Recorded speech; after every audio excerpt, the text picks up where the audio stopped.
الليلة حصل لي الحظ مشيت صليت في جامع باريس الكبير. جامع باريس الكبير ما عبارة عن جامع عادي، ده عبارة عن تاريخ له أكتر من 100 سنة.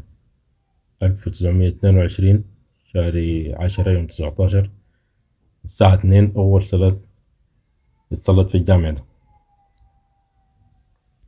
فكرة جهاد تكريم للمسلمين اللي شاركوا في الحرب العالمية الأولى مع فرنسا ضد الحكم النازي.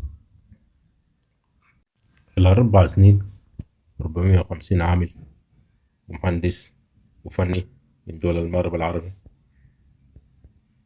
جا عمل لنا التحفة المعمارية دي. تحفة الطابع الأندلسي، الطابع شمال المغرب. طلعوا لنا التحفة المعمارية دي بقت معلم من معالم باريس البارزة. حكاية جنة في الأرض، جمال ما طبيعي.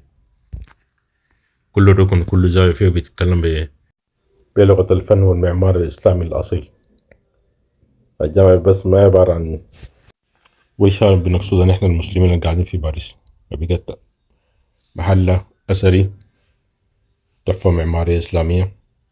بيجي الناس من كل أنحاء العالم، المسلمين وغير المسلمين،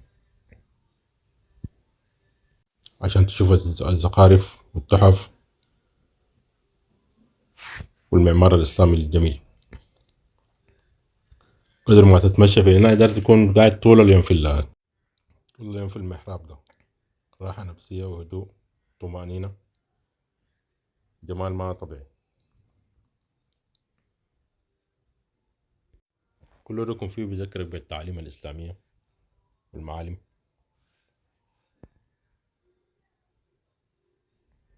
والحياة ربنا وعدنا بها إذا نحن ما تمسكنا بديننا، حافظنا على ديننا والتعاليم والتقاليد وعاداتنا الإسلامية السمحة.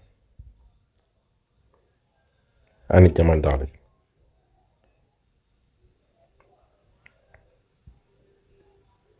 هاي بس تقول سبحان الله خالق المصور، سبحان الله بحمده سبحان الله العظيم، سبحان الله بحمده سبحان الله العظيم. بعد ما أخذت الجولة دي خشيت على مقسم على صالات، كم صالة. دي صالة النسوان، دي صالة الصلاة الرئيسية فيها المنبر خداه الملك فؤاد لما جه زيارة هنا لباريس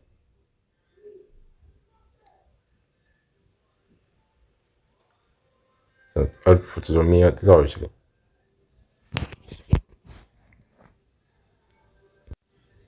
الجامع عبارة عن تلاحم عربي إسلامي خالص، ناس ضحت بدماء على أساس نشوف المفخرة الإسلامية اللي احنا نصلي فيها حاليا.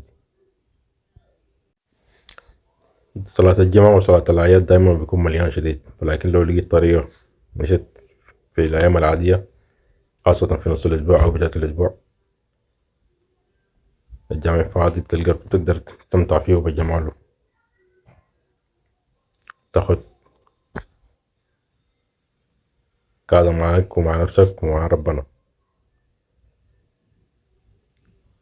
أنا قريت آية سورة القريبة لقلبي، أجمل سورة أنا بحبها في القرآن الكريم سورة سيدنا يوسف. ده, ده اليوم الجميل اللي قضيت في جامع باريس الكبير والمعلومات اللي قلتها أشارككم معاكم.